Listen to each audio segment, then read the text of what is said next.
Hi, Florian here again. In this last tutorial video of the series, I will show you how to install HELM, configure and install a whole PyMFM service in one go, without the need to touch Kubernetes resource file definitions. Stay tuned for the next video though, where some of our project partners from the Platone project will show how they interacted with the SOGNO platform and what use case it was helpful in. So first things first. We will create a new namespace so we don't have any collisions with the resources we installed in the last video. Again, for this we run kubectl create namespace PyMFM, and I will add a HELM because we are in the HELM part of the tutorial. Again, you can choose anything you want for the namespace as long as it doesn't exist already. Then again, I will switch the default namespace to the one we just created, so I can save on some typing.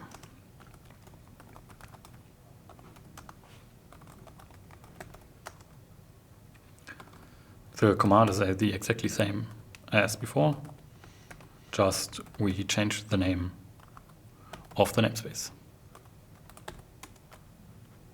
Again, if you didn't follow the last tutorial video, root access is needed here as we are modifying the kubeconfig file for which we need root access. Obviously, running the same service twice is not a good use of our resources, so I already deleted the old namespace from the last tutorial video. If you didn't follow this, this is not needed, but you need to run kubectl delete and then the namespace name. Of course, make sure that it's actually the right namespace. Look into it. So, for example, if I look into the default namespace, I would do kubectl get all and then the namespace I want to look at. And make sure you know what is running there before you delete it, and probably don't touch any namespaces you didn't set up yourself. Now onto HELM. I already have a temp folder. If you don't have one, create it. It tells me it already exists, as I said. Then we change into it. And from here on out, we can download and install the HELM plugin. To install HELM, we will use a script provided by the developers of HELM. Obviously, it is generally not advisable to execute random scripts you find on the internet on your PC. So there is alternative install methods that you should follow, or at least have a look at the install script itself. To download the install script, we just run curl again. So we are outputting to a file called gethelm.sh, which will be a shell file. And this is the link for the current install script. Please go to helm.sh and see in the docs where exactly the install script is to get the correct link. Okay, now we created the file already. Let's have a look into it. It is a little bit more involved, and if you are not familiar with Bash, this will not make any sense. But I had a look at it beforehand and I know it's the correct file. So let's make it executable. For this we run the permissions modification tool of Linux. We will do 700, which sets executable permission and then the correct file. And now it has execution permissions, and then we can just execute it. And this might take a while. No, it didn't. Okay, it was quite fast. This should have already installed HELM. Let's see. Let's do HELM version to see what we installed. Okay. We installed version 3.12, but the exact version is not super relevant, as long as it is at least 3. Okay, the first step we need to do to install the PyMFM service is the same as we did before, which is creating our secrets. Again, you can name them whatever you want, but I advise to stick to the standard, and of course change username and password to anything you like. So not the string username, but this part where it says admin. Okay, first secret created. This is the one for the API, and second secret for Redis. Great. Let's see if they are there. And there they both are. Now let's install PyMFM. First, we need to tell Helm where it can find the correct Helm chart for this service. For this, SOGNO provides a Helm chart repository. You can look it up under SOGNO NRG/Helm charts. And there we already have it. This is also the correct command we need to run to add to the SOGNO repo under this link. So this is the correct link for the repo. And if we run this, the repo is added straight away. Let's see if this works. You can just list all known repos. This is the correct one. The second thing we need to do is make sure that Helm actually can have access to our Kubernetes cluster. For this, we need to set an environment variable called kubeconfig and tell it where our kubeconfig is. By default, this is etc/rancher/k3s/k3s YAML. Of course, if you are using a normal Kubernetes cluster, this will not necessarily be the correct location. Usually it is under the .kube folder, where there is then a file just called config without file ending, which is the same. This is also where Helm looks by default, so this is why we have to tell it a different location. If you didn't change the name of the secrets at all, you can just run helm install, then the name of the installation that we want. I'm calling it PyMFM because that makes sense, but you can call it whatever you want. There's no problem. And then we have to define which chart we want to use. We use the one from the SOGNO chart repository that we just installed, and then we want the PyMFM chart. And we run this. Typo. So we run this, and it will install everything right away. And it even tells us where we can find our service now. So let's see what is going on in our Kubernetes cluster.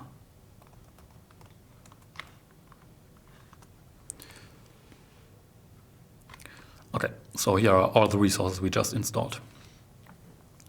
As you can see, this is actually quite a bit more than what we installed using the bare Kubernetes resource definitions. So why is that? The reason for this is because we are using a different version of Redis that is actually a Helm chart itself. So we didn't have to define how to exactly set up our Redis database, but we are actually using a cluster that has a master node and multiple replicas to allow parallel reading of data and more safety in case of crashes.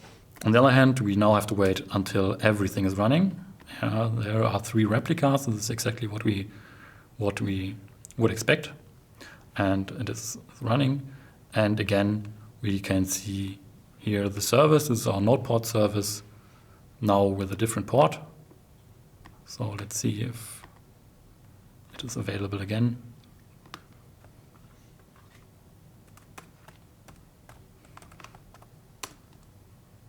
And there it is again. Okay, great. So now, what if you did change the name of the secret? How can you configure this Helm installation? To configure a whole setup or application using Helm, we can use something that is called a values file.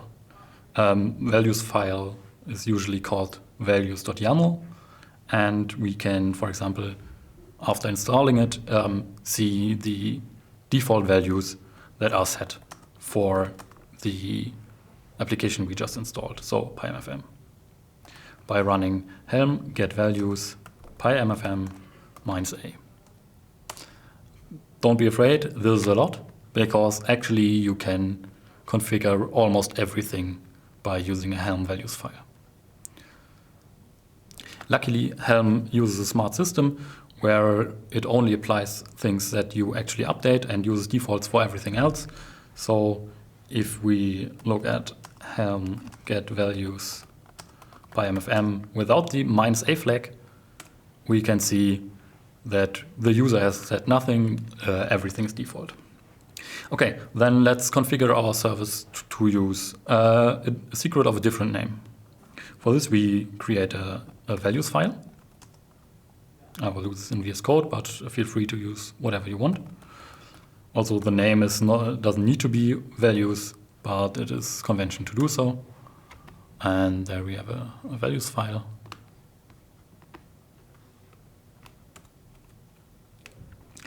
And what we now have to add is some of the configuration. We can actually, if we go back to the full values, we can search in here, for example, for API secret.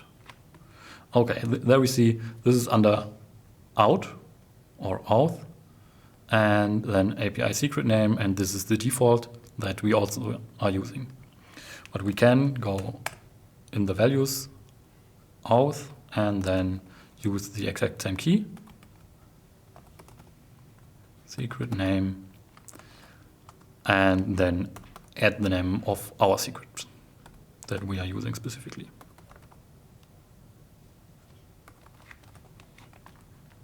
I was actually sticking with the default, but I can still set it here. Then for the Redis DB, as we are using a pre-made chart, we have to conform to their definition, and everything about Redis we can find under Redis. So let's see here. Let's go through this a little, where it comes up the first time.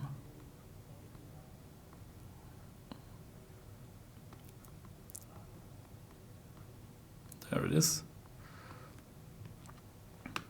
So on the base layer, and again for Redis there is an auth, and for them it's called existing secret because they have a lot more possibilities to configure the secrets, but we are using the existing secrets method.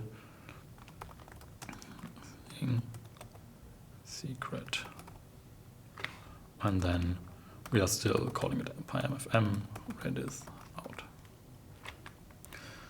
And here you would add any name you would like. Okay. The last thing we can do is maybe add an ingress. We can again look down here if there is a configuration for ingress, and there actually is. We just have to find the right place. Yeah, it's on the top level again. So there's no indentation for the most relevant things. And this is the default. We can directly see. Let's copy the default first. You can see we are not doing any encryption. We don't want to add any annotation. We are running a Nginx ingress controller, so let's call this Nginx. We want to actually run it, so we should enable it.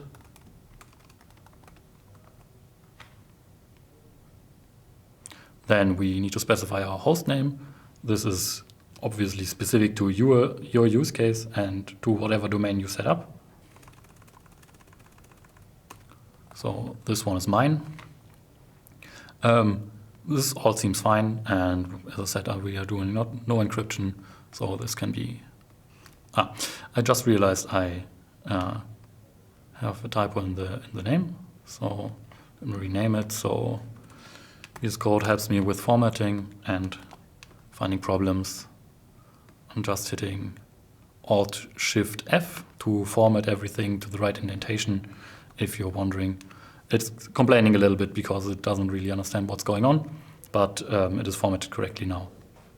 Okay, let's apply this configuration to our Helm chart, and that's the last thing we need to do. For this, we run Helm upgrade.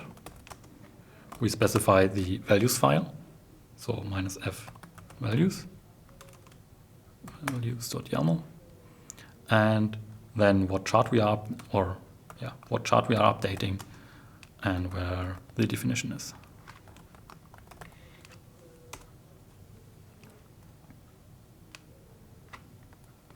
Yes, we see even the output has changed, so it tells us directly where we can find our service. And let's open it, and there it is again. The rest, of course, you should check all endpoints with example inputs. But as we did this in the last video already, we are not doing this completely again here. Okay, everything seems fine. If this was a little bit fast for you, don't worry about it. There's no need to actually understand any of this unless you want to modify it. But I always think a little bit more insight is helpful to deploying and installing things as well. So this concludes our example setup for the SOGNO service. Obviously, we only scratched the surface of everything that there is to know about Kubernetes, Helm, and the SOGNO platform. If you're having trouble with setting up this example or any other service, please visit sogno.energy for our documentation or our Slack channel that you also can find on the webpage. There you will always find someone that is willing to help you with fixing whatever is wrong. Okay, that's it from my side. Next in the series, we will hear about what our project partners did in Platone and how they cooperated with SOGNO. See you around. Bye.